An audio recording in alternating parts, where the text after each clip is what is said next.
Ashamaa akkam jirtu naga keessanii fayyaadha nageenyi naaf baay'atu hunduma keessaniifuu haa baay'atu lafa jirtanii fayyadu sagalee naqamee dhiifama fakkaata qilleensi waan jijjiiramaa jiruuf jirtu har'amaan nuuf itti immoo waan addaa wanti addaa immoo maaloo jettan eenyu nuuf ittan egaa eenyu akka taate daawwannee waliin dachala viidiyoo ishii ilaalati walitti deebina jechuudha.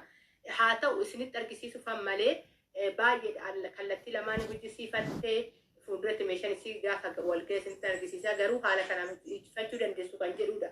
Isin beeksisuu kanaan fide malee haala kanaan ta'e aynata lamaanidha kan ishiin hojjisiifattee warri barbaadan hojjisiifachuu dandeessu isiniin jechuun jaaladha.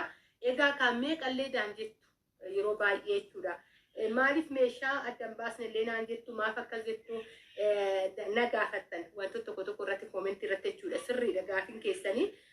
Amma fakkeenyaaf kuulli kuni digdamii tokko gaafa fixu uganni kuula maalni yookaan xaalxaalii kana digdamii tokko dhoofsifatte obboleettiin kun. Xaalxaalii digdamii tokko kuni amma kan ishii kuni waggaa kuula digdama fixe isin immoo dhuftanii 8 ajajattu. 8 sura gama akka fixu hin beeku. Dhayiisa keessadha baay'ee amma ana harka caalaa kan wanni na jedhu Tsaayii Gibaatiin kun qujaan qucumee qaba. Qujaan qucumee san amma isteet indagana kan biraa biteetti waan akkasii qaba jechuudha. Tsaayii Gibaatiin kun hin fudhata keessattuu jechuudha. Gizee dhaamu warroonni tarii ogeessa illee na jala hin jiru waan ta'eef akkasitti dubbachaa jira. Kanaafuu dhayiisa keessa warri dha'u beeku malee meeqan jettanii yoo na gaafattan wannan jedhee toobituun qaba. Fakkeenyaaf amma kan ishii kana digdamii tokko kun haga fixa isinitti himuu nan danda'a. Isin immoo 10 hojjisiifattan 8 hojjisiifattan hagam akka fixu waan hin beeknetti isiniif himuun nama rakkisa. Hojii harkaa irratti isiniin jechuun jaaladha. Kanaafuyyuu gaafa hojjisiifattan kuula qofan isinitti himaa kuulli birrii 60 jira kan 95 jira kan 60 jira filannoo keessanii hojjisiifachuu dandeessan. Maaliin wanti inni garaagarummaa qabu waan biraa xilaata osoo hin taane haala guddina isaatiif haala xiqqeenya isaatiin jechuudha. 60 fi 95 kanumaadha isiniin jedhaa. Egaa ka hedduu bareedaa warroonni hojjisiifachuu barbaadan Tsaayii Gibaatii kunillee isiniin jechuun jaaladhaa hedduu bareeddi dhugaa. Haala kanaanis jira kan biraatiin jira Tsaayii Gibaat ta'ee jechuudha. Asirratti qulqulliin isinitti argisiisa hin bareeddi. Mana keessattuu yoo biiffee irratti gaafa galtu egaa kaasumaan laalaa viidiyoo laalaa nafaana turaa isiniin jechuun jaaladhaa. Siimboo qabeessadha. Baay'ee akka ammaas illee kan hojjetame ni bareedu hundi isaayyuu kunis haala kanaan hin bareedaa isiniin jechuufanii keessattuu yuukaa biiffee gaafa galummoo siimboo akkamii akka qabu beekuu dandeessu isinillee isiniin jedha. Egaa yeroo hundaayyuu gaafa meeshaa ijoollee hojjisiisuu hedduu natti tolu mana kiyya keessatti gizee ilaalu jechuudha. Suuraa duuba deebi'ee ollaan mana kiyyaaf illee odoo ta'e baay'ee bareedaa miti kanan jedhudha jechuudha. Egaa kan takkituma mana qayyara takkituma siimboo mana qayyaree jira laalaa isiniin jechuun jaaladha. Asumaan immoo kana hojii migraatitti darbaa isiniin jechuun jaaladha. Egaa safeedotaan fidee dhufe immoo har'a hin babbareedi safeedii wanti baay'ee tuni warra biddeen baastuudha. Biddeen baastuu wadhaatuni kun immoo sortuudha. Egaa sortuu fi wanni maalidha gaa'ettan jenni nagee keessan baga nagaa taatan nageenyi naaf baay'ate hunduma keessaniifuu lafa jirtanii fi iddoo jirtanitti isiniif haa baay'atu. Akkam jirtu naga keessan fayyaadha isin horatan kana siin nu ga'e galanniif hin badin. ሰላም እንዴት ናችሁ? ሰላማችሁ ብዝት ይበል። ለኔ በዛ ባላችሁበት አሁንም ብዝት ይበልላችሁ። ዛሬ ምን ይዘሽልን የመጣሽው ምሻ? እኔ ይዤላችሁ የመጣሁት ዛሬ እንግዲህ አያንቱ አሰላ የማያውቃት ሰው የለም እንደኛ እዚህ የሰው ሀገር ላይ የምትሰራ የቆየች ናት። አሁን አገር ስትገባና እሷም እንደ እህታችን እንደነበረ ሰጠፋ ይዤላችሁ የመጣው እነዚህ መሰለ ዲዛይኖቹን እየሰራች ታቀርባለች።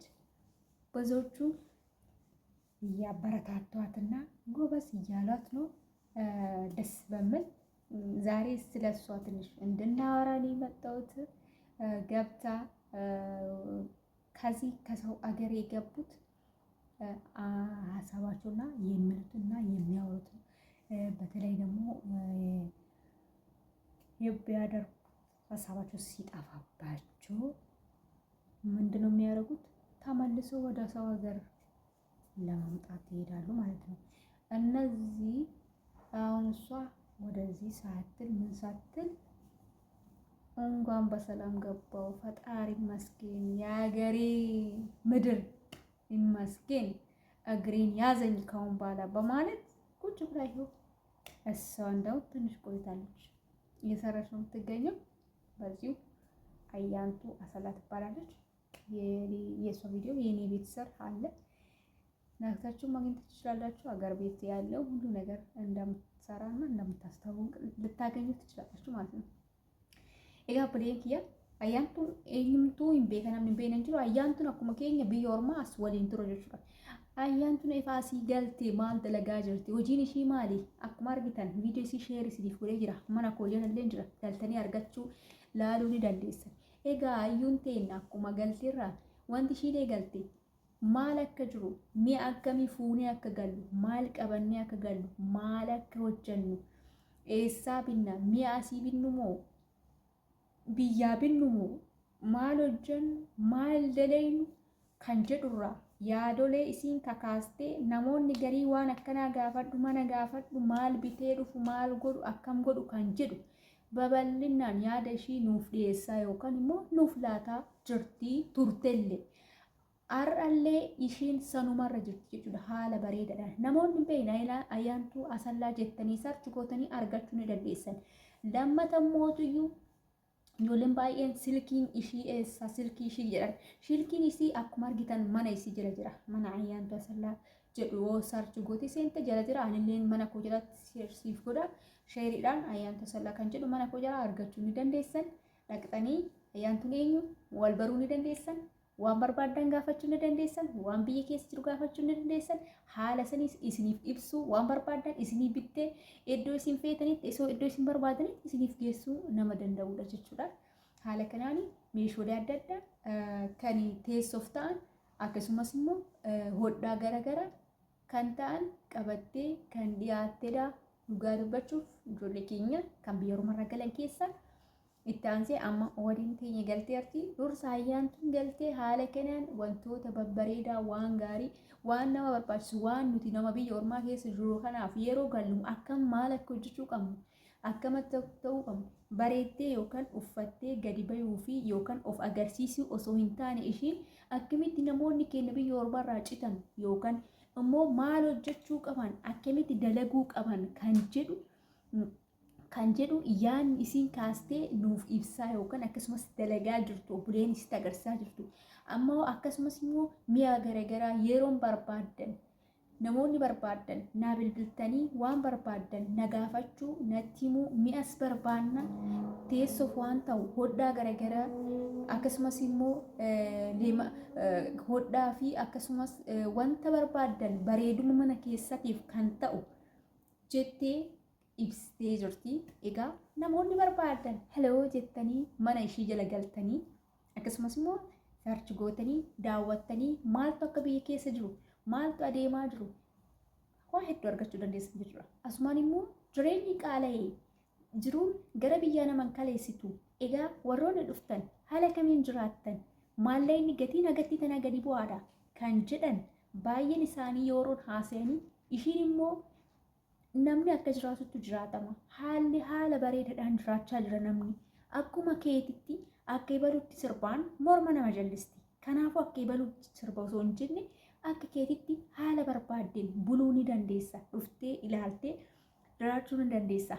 Maallaqa xiqqoodhaan kan jedhu yaada ishiin ibsaa kakaasaa kan jirtudha jechuudha. Waan ishiin dalagaa turratti egaa bal'inaan nutis yeroon galle dhagnee qaamanis arginee waan ishiin dalaydus jajjabeessinee akkasumatti immoo nuni warreen biyya ormaarru akkasumas namoonni dandeettii qabanii sheer walii gochaa ishillee jajjabeessaa haala ishiin hojjechaa jirtu bal'inaan immoo maal akka biyya keessa jiru maal akka ta'an akkasumas immoo ijoollee obboleeyyan teenya kan biyya keessas bayaa jiran akkasumas immoo kan biyyaa galaa jiran kan biyya ormaatii galaa jiran maal akka qabatanii galan maal akka dalagan isaaniif kan ta'u taatee fakkee kan ta'u kan ibsaa kan dalagaa maal akka qabannee galu mi'a akkamii akka qabannee galuu hin qabne haala kanaan nuuf ibsaa jirti.